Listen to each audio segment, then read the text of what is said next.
Hi.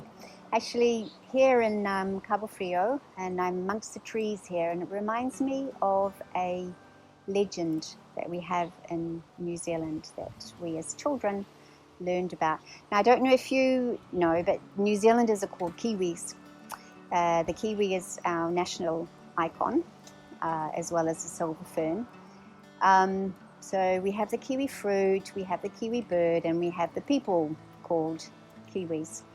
And the kiwi is a flightless bird, but it wasn't always a flightless bird. There once was a time when the kiwi flew amongst the tops of the trees, had beautiful coloured wings, was able to make its nests up in the trees and sing like all the other birds of the forest.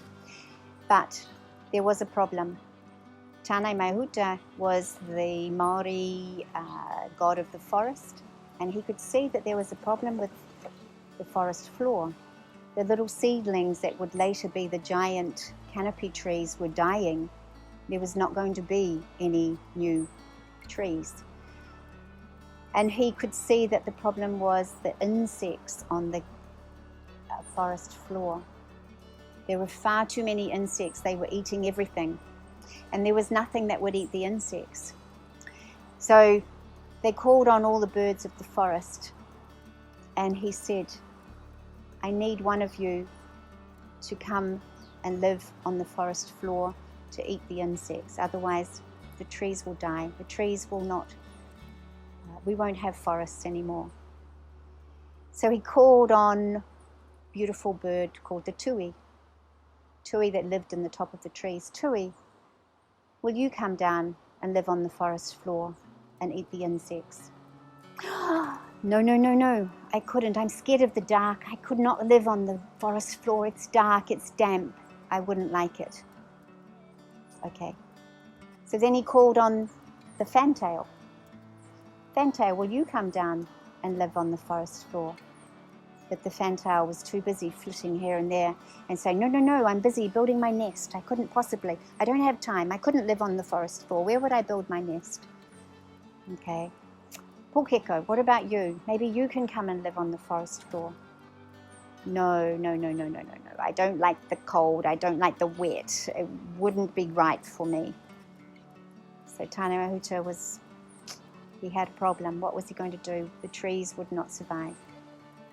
Kiwi, what about you? Will you come and live on the forest floor? Yes, I will. You realize you will not be able to fly.